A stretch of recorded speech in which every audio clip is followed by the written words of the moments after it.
This grebe is a loud bird compared to the other grebes. The Western grebe and Clark's grebe are larger grebes. Western grebe is 51 to 61 centimeters. The Clark grebe is 52 to 58 centimeters. They're found in the western regions of North America.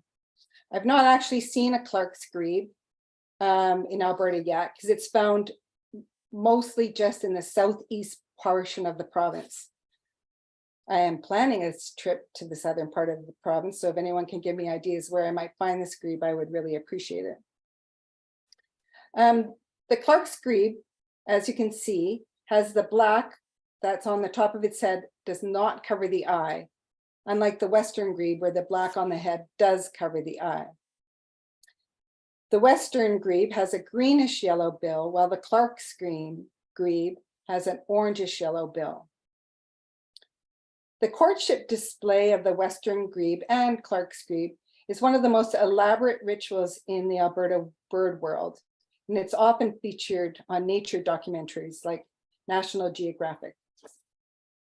It's something I would really like to see. This is a picture of the Western grebes I saw at Frank Lake.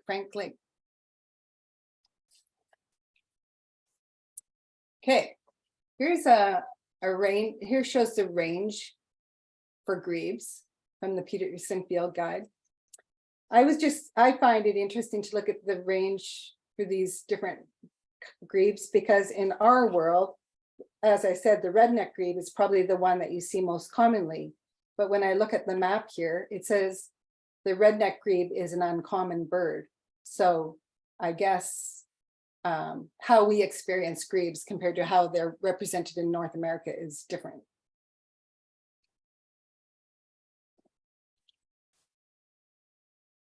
Okay, maybe you might think it's boring to talk about the anatomy of the grebe, but the feet of a grebe and there is the thing that makes it most distinct.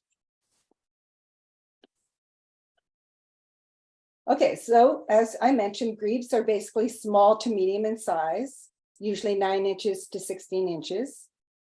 They resemble loons in a lot of ways, and they have many aquatic habits of a loon, but surprisingly, molecularly, grebes are most related to the flamingo. The feet of a grebe is very important. It's a very distinctive characteristic.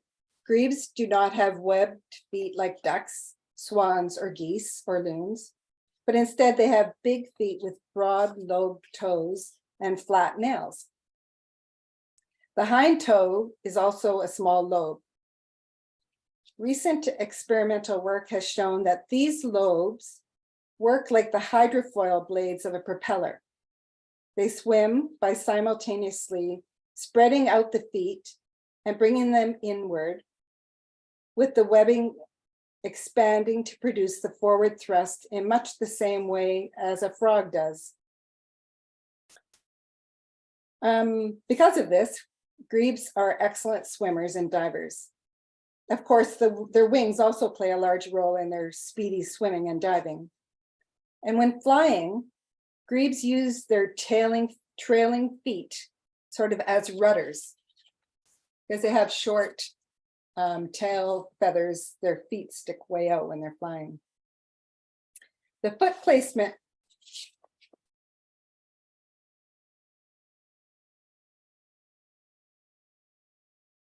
of a grebe, sorry,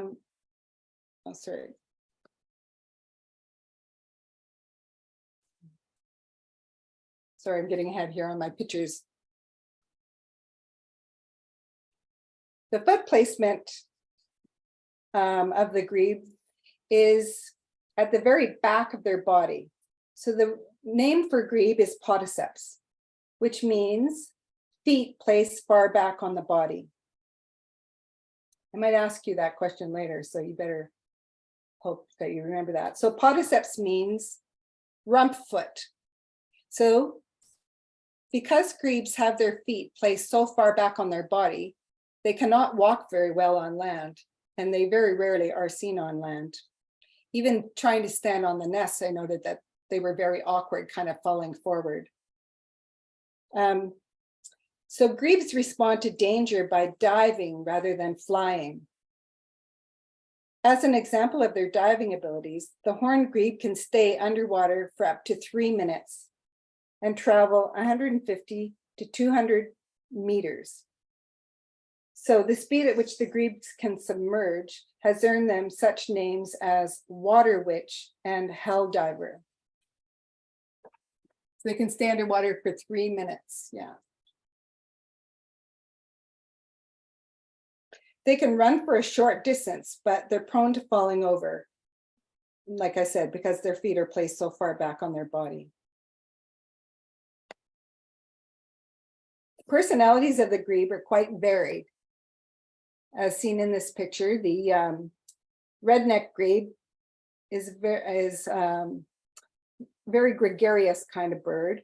This pie-billed grebe on the right is much more solitary and sulking in personality. Grebes, though, are much less wary than ducks. And Western grebes are very social and they nest in colonies. Okay, let's talk about the plumage of the grebe.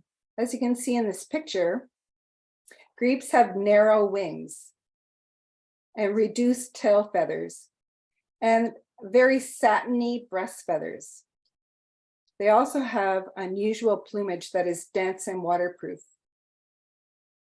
So the underside of the feathers are at right angles to the skin, so they stick straight out to begin with, and then they curl in at the tip. So by exhaling and pressing their feathers against their body, grebes can adjust their buoyancy. And if they press hard enough, they can sink quietly below the surface. Often, grebes swim low in the water with just their head and neck exposed.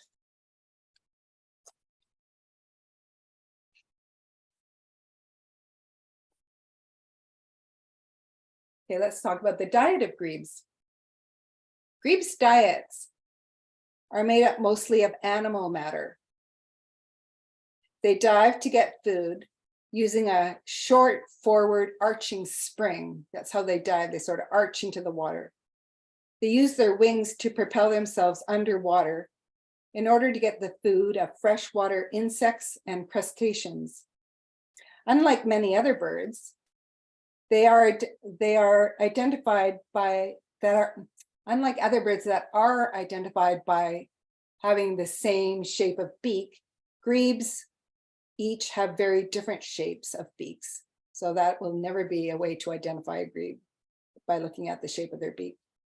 The Western grebe and Clark's grebe, as you see on the left picture, have very long pointy beaks and they tend to eat fish. And here you can see they're feeding the fish to their young ones. The horned and redneck grebes have a more varied diet. On the right is a young horned grebe. It appears to be eating a dragonfly. So the horned and redneck grebes forage among plants, mainly for small crustaceans and insects, but also they eat leeches, tadpoles, salamanders, amphibians, and some plant material. And in the winter, mollusks, crustaceans, and fish. And the eared grebe feeds on small invertebrates. Here's the eared grebe. And the pie-billed grebe, as you see on the right, has a very thick beak, as I mentioned earlier, and it eats heavy-bodied crustaceans. One very unusual characteristic of grebes, I think is unusual, is that when preening, the grebes eat their own feathers, usually just the little kind of downy feathers. I've seen them pick them out of the water and feed them also to their young.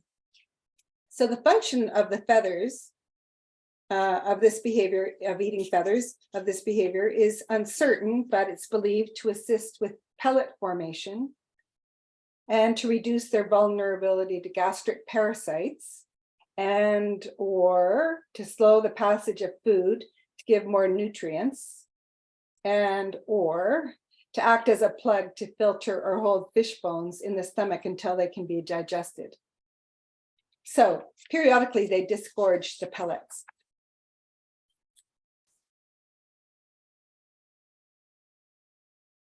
So monomorphic appearance. So basically, the male and female grebe looks the same.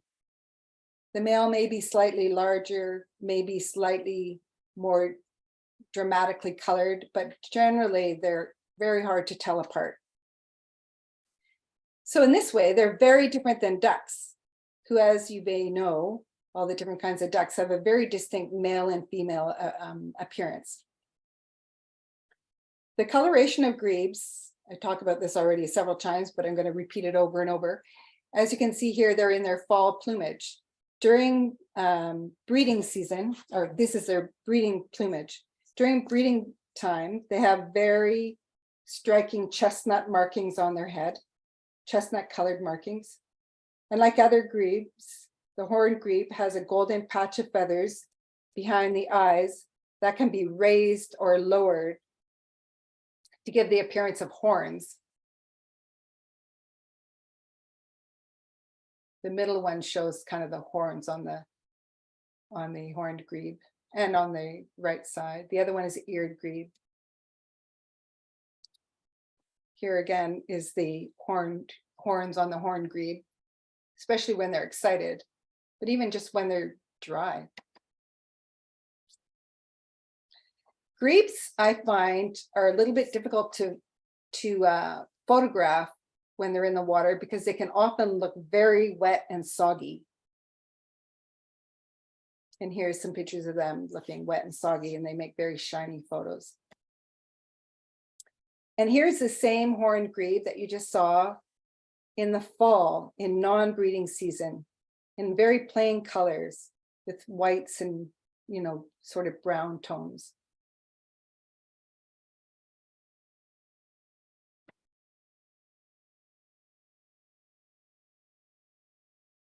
So, a sleeping or resting horned grebe often puts its neck on its back with its head off to one side, but still facing forward, and it keeps one foot tucked up under a wing and uses the other one to maneuver in the water. Having one foot up under a wing makes it float with a high side and a low side. On the right there is a picture of the western grebe. It's doing something that is called foot shipping. So western grebes and Clark grebes have a unique behavior that they do to control their body temperature. They stick one foot back behind them, shake the water off, and then place it under their wing to keep it warm and to prevent heat loss. But sometimes on sunny days, they leave their foot on their back or out dangling to absorb the heat from the sun. And this behavior is called foot shipping.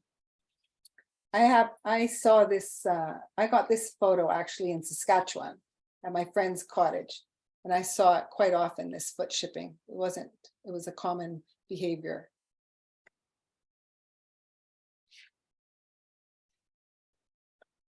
Okay, one of the most interesting traits of grebes is their courtship ceremonies.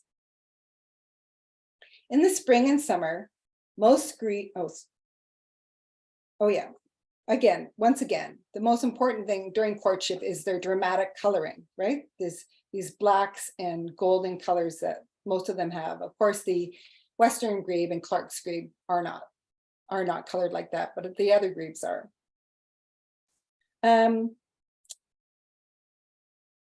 Grebes have elaborate courtships rituals. They mate for life, but they also continue doing these courtship ceremonies as a way to bond and strengthen their relationship. Some of the things they do for courtship is ritualized preening, head shaking, diving, and weed carrying. Western grebes, as you see in the left picture, are known for their rapid water treading with the body in nearly a vertical position, sort of like synchronized dancing or doing ballet on water or running across the surface of water. Clark grebes and Western grebes also do this similar kind of courtship behavior. Here you can see the eared grebe sort of standing up in the water.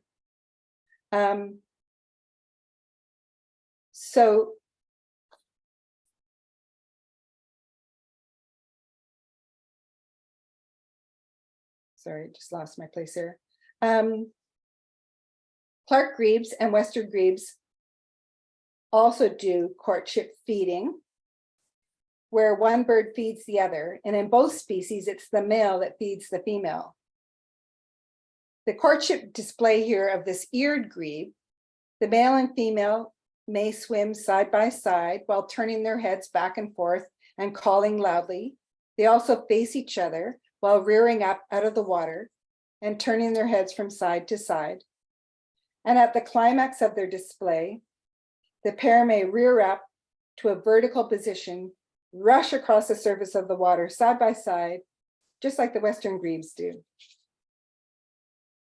Horned grebes also do posturing, rising up out of the water to a vertical position with their head feathers raised fully, and then they dive together, come up with bits of weeds carried in their bills, and then rush along the water side by side, carrying these weeds.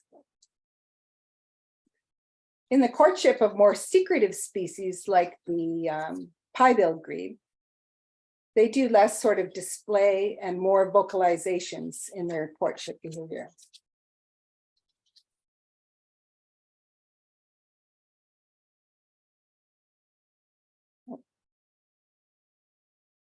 These courtship displays may be combined into sort of a complex ceremony. In nearly all courtship ceremonies, the role of the sexes are interchangeable. And like I said earlier, there are videos and movies capturing these rituals, such as the spectacular synchronized dancing on water display of the courtship of the Clark's grebe from Oregon, USA, shown on the BBC documentary Life, narrated by Sir David Attenborough. And some of this picture on the left here, I took from Birds of Canada, the second edition by David M. Bird. Now, I personally have never seen these elaborate courtship rituals. And I would love to hear from any of you, maybe at the end of this presentation, what your experience has been, if you've been able to observe this behavior, and also like where near Edmonton you might possibly be able to see it. I know I've read about someone who went to Frank Lake and they were behind the blind there and they were able to observe the Western grebes. And also I think the eared grebes are there. So, you know, that might be one place that we could observe this, but I feel like this is something that happens mostly like in early May. So our opportunity is probably limited. We got to get on it.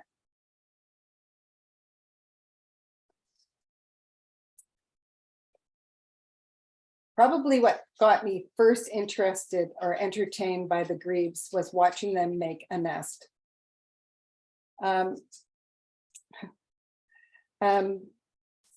They build the most wet, cryptic, floating vegetative nests near the shore on slow-moving bodies of water like ponds and lakes and rivers.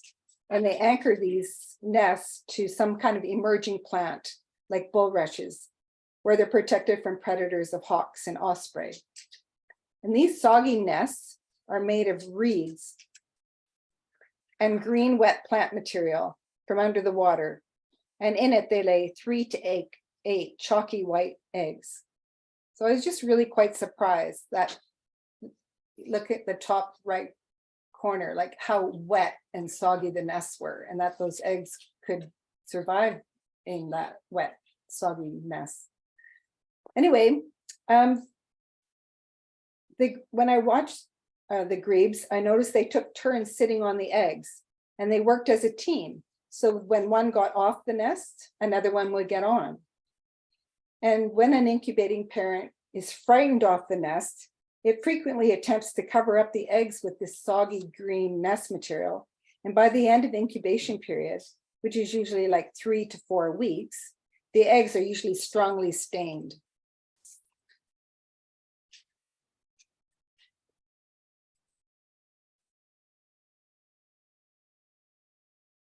I read about something called the care soliciting signal that sounded like some interesting research that was done fairly recently. So with eared grebes, there is an amazing communication that occurs between the unhatched chicks and the eared grebes and their incubating adults through a vocalization called the care soliciting signal. So in the last few days before the grebes hatch, a faint peeping sound from the eggs prompts the adult eared grebe to turn the eggs more often, build up the nest mound, bring food to the nest, and spend more time incubating.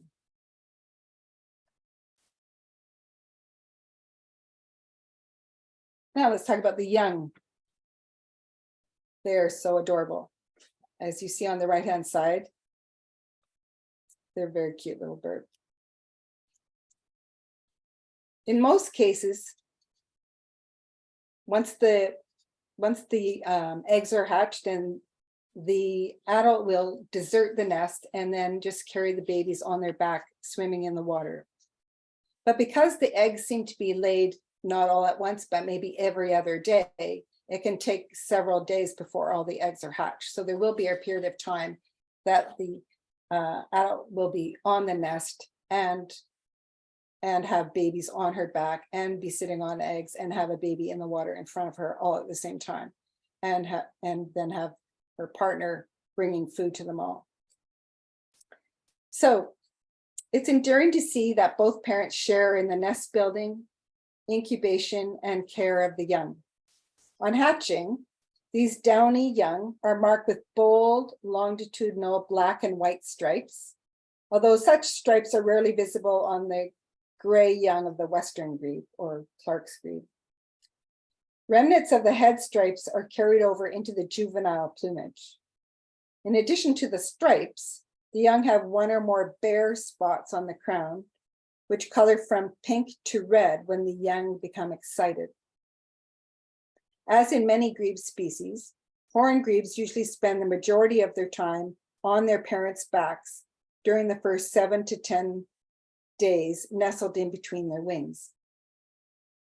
And the chicks even go underwater on their backs. So as the parents dive for food, if the chick is on their back, the chick just stays there on their back. After about 10 days, each adult grebe will take half the brood and the family will part ways. So in summary, they lay 3 to 8 eggs every other day. They incubate for 23 to 24 days. They ride on their parents' back for a week. They brood for 9 days, and grebettes are fed for 14 days. And the chicks are independent by 21 to 25 days. And then they can fly by 41 to 50 days.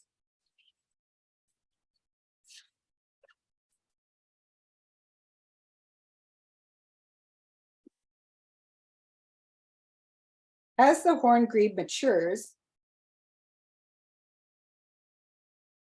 the stripes on their faces gradually fade and their coloring becomes very plain brown and white.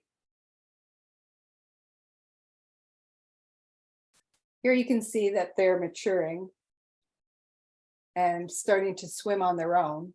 And I even observed that the adult was forcibly flapping about, trying to shove them back off as they would try to climb back on. Here you can see them getting more duller in color, but still very cute. And becoming more independent with getting their own food. Okay, now I'm going to just go through the life cycle of the horned grebe family that I saw in Southwest Edmonton. These are photos I took, and I was able, of course, to see which date I took each photo so I can tell sort of the timeline of how things went. So on May 3rd to 9th, first of all, I did notice today that there are some grebes already here. So even though in this case, I started seeing them May 3rd to 9th, I see that there have been some reports of some grebes that are already have arrived in the Edmonton area. So that's good. So on May 3rd to 9th, this is in 2021, on May 3rd to 9th, I saw these grebes in their full mating plumage and partnered up and swimming on the pond. By May 10th to 16th, one evening I was out and they were frantically building their nests. It was very entertaining because as you see, like these two on the right, they were trying to like pass one another with big long sticks and things in their mouth and crashing into one another. And sometimes they would swim towards where they were making the nest and then turn around and go the other direction. And it seemed to me to be the most chaotic thing I'd ever watched. It was frantic. It produced very very cryptic nests that I thought would just fall apart in 1 minute. And I don't know, of course I was only there for a short time watching this, but it was very entertaining. May 17th. This is a day before there was a huge snowstorm. And I could see that as one grebe got off the nest and the other one was getting on, that there were 3 eggs. After the snowstorm, I went back the day after the snowstorm. I don't have the picture of this, but the nest was gone. It was like completely gone. It was a very heavy snowstorm. And I could see right where the nest was that in the water at the bottom, not very far down, was an egg. So I just sort of assumed that that was the end of that nest. But by May 24th, I saw there was a new nest nearby. And there were 5 eggs on that nest. So I just am thinking that they just continued laying more, quickly creating another nest and laying more eggs. I don't really know, but that was just so shocking to me. So if anyone can understand how this all happened, I mean, I guess there's a remote possibility I didn't notice this other nest before, and there was a second nest there already, but it seemed to me this was a continuation of the same family because it was very close by.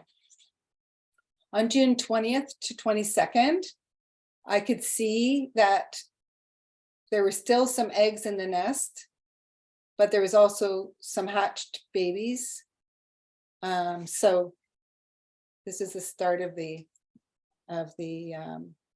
life, the new babies. June 22nd, here they are sitting on their parents' backs or nearby in the water and being fed by the other adults. By June 25th, I think they're now off their nest. All of the babies have been born and now they're just riding on their parents' backs through the water.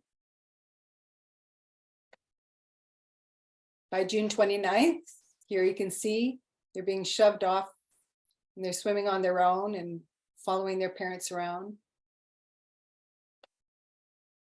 By July 11th, they're starting to look more mature. The adults are looking less in their mating plumage. Obviously, this young one's finding its own food here by July 15th. By August 2nd, they're looking much less like a young one and much older, but very plain in color.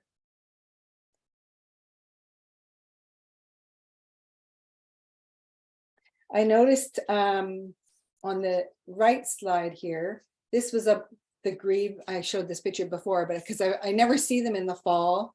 Of course, I don't see them in the winter because they migrate south, but this one I saw was around October, I think. Yeah, it was in October, and it was looking, it was obviously moved to a much larger lake, or it was on that large lake at Genesee Lake. And then also one of the things I observed was when the grebes were on the small pond, one day I went there early in the morning and there was a, what was it? There was a hawk, it was a Cooper's hawk, was in a tree, a short tree, right on the side of the pond, right above them. And I was shocked that none of the ducks noticed it was there, because I saw it right away, and they were right below. There were ducks and grebes there. And as I got out of the car, because I wasn't very far, the hawk quickly swooped down and tried to get one of them and then flew off. So it was very interesting to observe that. I remember that day thinking, who needs coffee when they can watch this at 7 in the morning? In the spring, I was just down in Florida, and I saw this horned grebe, which hasn't flown back yet, and it's starting to develop its mating plumage, right? It still hasn't developed full coloring yet. So that kind of gave me a glimpse of what they're like before they come back. But usually by the time they come back, I think they're into their plumage, full plumage. Oh.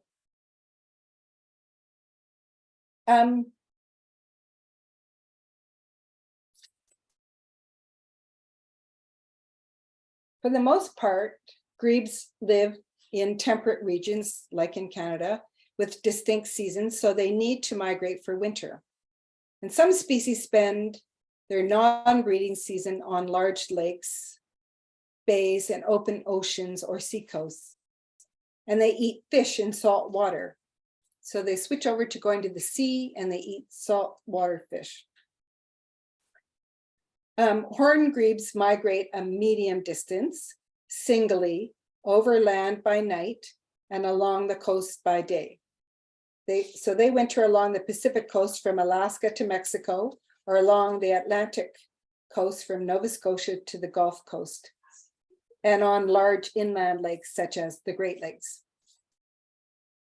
Now I'd like to read to you something interesting about the migration of the eared grebe. This was, in my mind, so shocking, how very specific this is, and how one change to any one lake can probably eradicate the whole species of grebes, of the eared grebe. So the eared grebe, each spring and fall, makes an arduous, non-stop flight, hundreds of miles.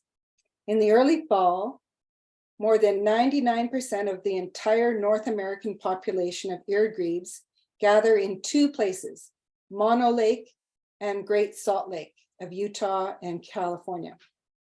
So with more than 1 million birds at each lake, and they feast on brine shrimp, and all they do is eat shrimp to gain weight.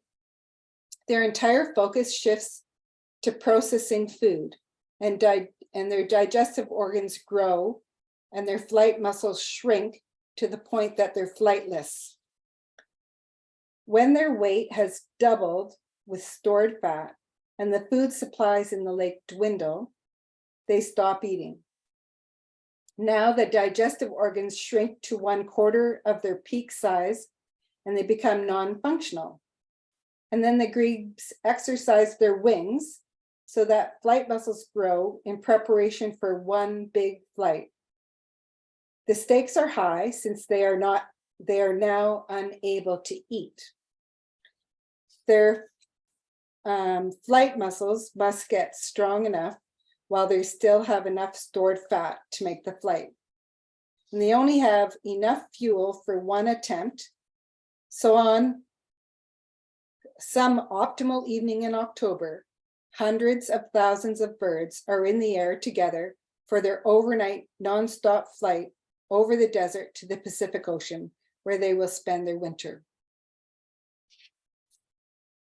Anyway, I thought that was pretty extreme, like so much eating, unable to fly, only one chance at flying, relying on these lakes to survive, to not, lose too much water or whatever it is. It just seems very, very dicey to me.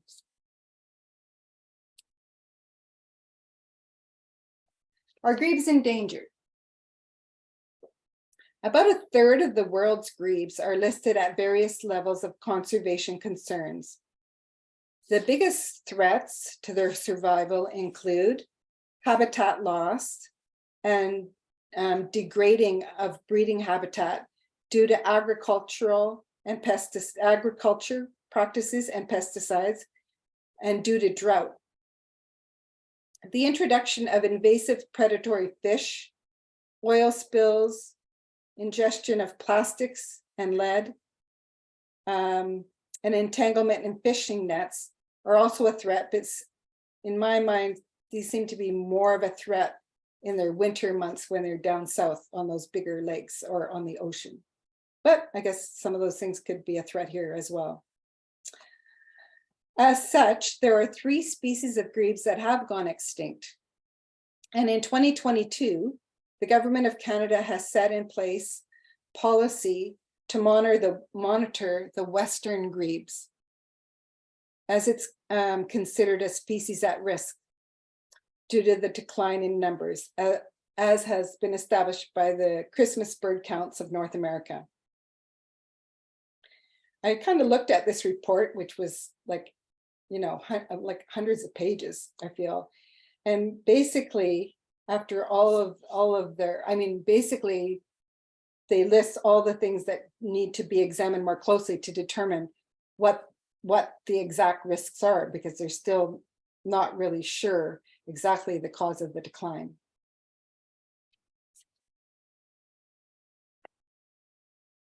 So I want to finish my little presentation from a quote from that IMAX movie, Ducks Unlimited, Wings Over Water. As beautiful and important as the prairie pothole region is, it is among the most threatened ecosystems in North America. Up to 50% of wetlands in the prairie pothole region have been drained, with thousands of acres more lost each year. These pothole wetlands took tens of thousands of years to form naturally, yet in little more than a century, humans have destroyed many of them.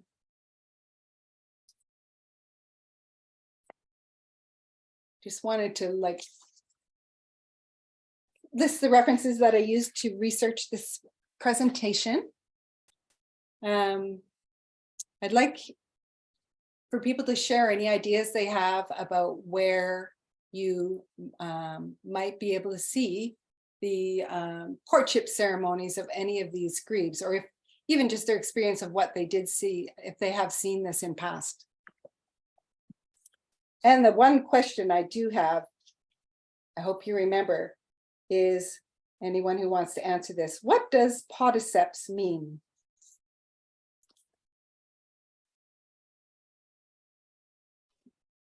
Okay, I'm going to stop now sharing my screen.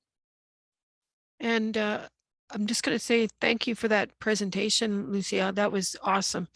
Great photography and great information. There's a few things in there I didn't know and found really fascinating. So I'm just going to stop the recording or pause the recording so people can answer questions.